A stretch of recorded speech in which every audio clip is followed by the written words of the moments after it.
That's Mike, News at 9.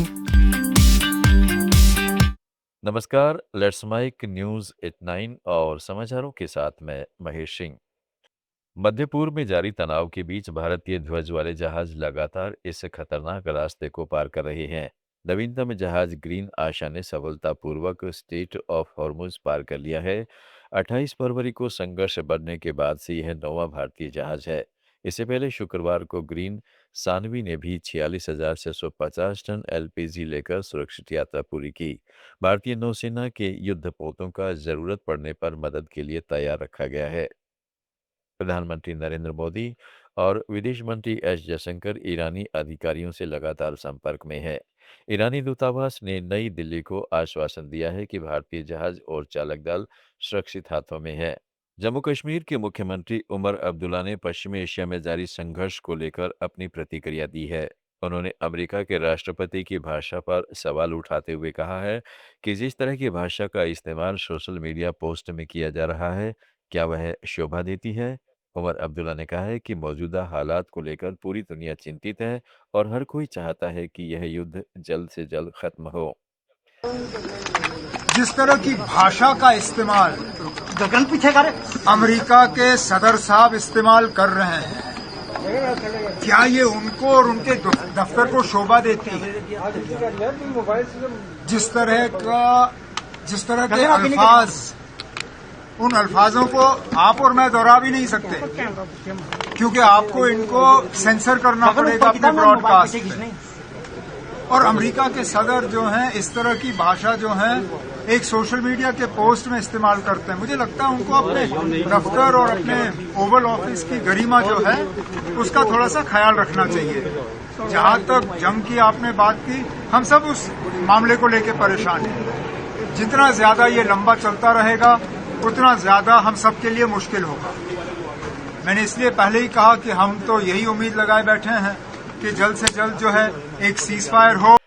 Delhi में विदेश मंत्रालय के प्रवक्ता रणधीर जायसवाल ने कहा है कि विदेश मंत्री डॉक्टर एस जयशंकर ने कल यूएई और कतर के विदेश मंत्रियों से फोन पर बातचीत की, जिसमें क्षेत्रीय हालात और सुरक्षा मुद्दों पर चर्चा हुई।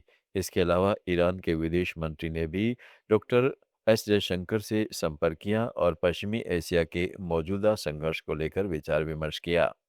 भारत लगातार सभी पक्षों के साथ संवाद बनाए रखते हुए तनाव कम करने और क्षेत्र में शांति बहाल करने की दिशा में प्रयास कर रहा है। पश्चिम एशिया में चल रहे संघर्ष के संदर्भ में हमारी लगातार विदेशों में, दूसरे देशों में बातचीत हो रही है। इसी क्रम में हमारे विदेश मंत्री की कल कतर और यूएई दोनों देशों के विदेश मंत्री से बातचीत हुई। साथ ही साथ उनके पास ईरान के विदेश मंत्री का भी टेलीफोन आया।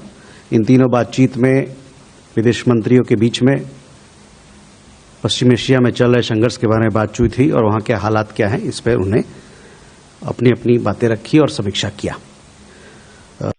भारत और फ्रांस के बीच 114 राफेल लड़ाकू विमानों की संभावित डील को लेकर बातचीत तेज हो गई है, जिसकी अनुमानित कीमत करीब 35 से 40 अरब डॉलर बताई जा रही है। हालांकि इस सौदे में सबसे बड़ा विवाद सोर्स कोड और टेक्नोलॉजी ट्रांसफर को लेकर है, जिस पर फ्रांस सहमत नहीं है। भारत चाहता है कि उसे विमान के सॉफ्टवेयर तक अधिक पहुंच मिले ताकि वह अपनी ज़रूरत के मुताबिक हथियार और सिस्टम इंटीग्रेट कर सके, लेकिन फ्रांस इसे अपनी राष्ट्रीय सुरक्षा से जुड़ा संवेदनशील मुद्दा मान रहा है। रिपोर्ट्स के मुताबिक इस डील को लेकर अगले साल तक अंतिम फैसला हो सकता है, लेकिन मौजूदा मतभेदों के चलते बातचीत अभी भी अटकी हुई है। विशेषज्ञों का मानना है कि अगर दोनों देशों के बीच सहमति बनती है तो यह सौदा भारत की रक्षा क्षमता के साथ साथ फ्रांस की अर्थव्यवस्था के लिए भी अहम साबित हो सकता है। समाचारों में फिलहाल इतना ही। जुड़े रहिएगा लेट्स माइक के साथ। आप सुन रहे थे let's make more than radio. Follow कीजिए हमें हमारे सोशल मीडिया प्लेटफॉर्म्स पर।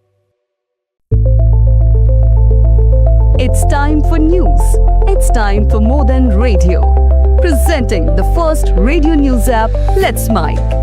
Let's Mike, a news-based app on your phone where you get to watch and listen news, talk shows, interviews, radio show podcasts.